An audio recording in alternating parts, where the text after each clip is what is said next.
অপূর্ব অপূর্ব।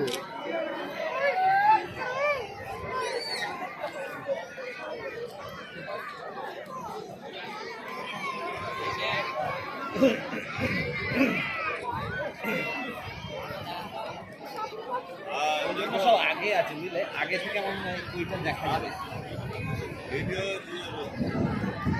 দেখা যায় না।